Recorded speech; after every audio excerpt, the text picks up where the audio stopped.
And I'm going to begin today with a dose of Clarkonomics, segment we used to do during the Great Recession every day. And I want to give you my cloudy crystal ball about where I think we're moving generally.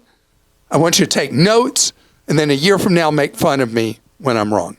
But Krista, you wanted to read some things to get into Clarkonomics instead of me talking right off the bat. Right. I just wanted to read Kevin in Pennsylvania's question.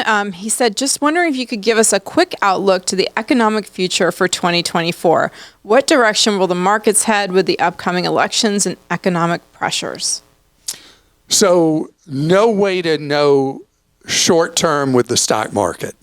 The fact that there's a historical measurement that when people aren't scared who are investors, that's when you should be scared. That generally the greatest upward movements with investing tend to happen when people are pessimistic, not when they are like right now where they're overly confident. Think about this. We've had really nice runs with investments over the last few years. And so people tend to bake in what's known as inertia bias. It was great, so it's going to be great. The reality is you have reversion to mean, which is how much something is worth. And stock markets overshoot on the up, overshoot on the down. So I'm playing a long game, and I am incapable of predicting what's going to happen with markets this year. And anybody who says they know it's a guess, or they're just making it up. But long term, I believe that people figure out how to make things work, which is part of what I'm going to talk about later with how there's fewer choices available.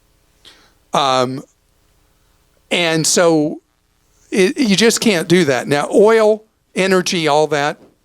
I always say one thing whenever I talk about energy, barring unexpected events in the world.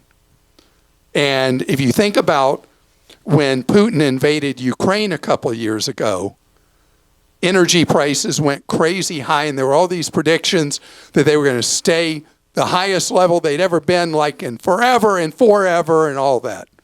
What happened instead? They spiked and then they came back down. Why'd they come back down?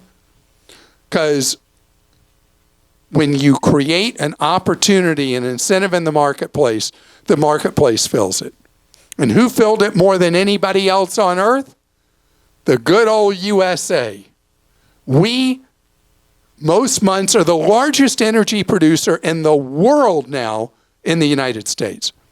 And we have sucked some of that life out of OPEC, energy out of OPEC, if you will, by what we have been able to do.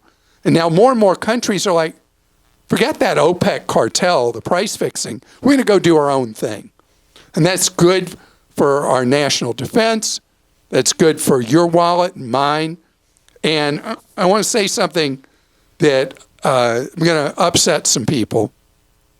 All right, so I've been driving electric cars for 13 years. I love them. They're great.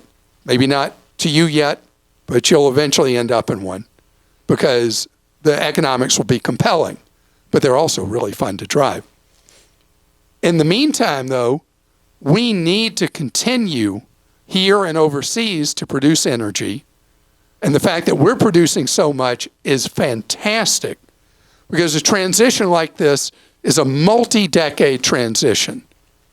And so we will continue to produce supplies of natural gas. We'll continue to produce oil. We'll continue to generate more and more power from solar and wind. We're going to do all these things. But what's important for us as a country, for our country's security, is that we continue to produce fossil fuels for a good period to come. And am I going to be thrilled when we have zero carbon emissions in the future? You bet. And it's going to happen. But it will happen over time, not by edict and not all at once. So again, you go to clark.com/ClarkStinks, because I'm sure that will upset some people, but it's a reality. And so the energy markets look like they're going to be pretty stable this year, although an unexpected event could change that. The stock markets, no way to predict, but the country is in amazingly good shape considering what we went through with the pandemic. The shock of the pandemic, that people really don't realize how much of the unease people feel, is from thinking back to March of 20 forward, when people didn't know, was this the end of life as we knew it? What was going to happen? It was so disruptive. The pandemic shutdowns, all of that. It takes a while for us to feel like the earth isn't shifting under us anymore. So we're good. We're going to be better. And we, as human beings, adapt. And we are going to be just fine. You mentioned the political environment. Big question marks with that. Even if things get really dicey with that, I believe, because I'm always an optimist, we're going to be fine there too. Remember, Clark.com/ClarkStinks.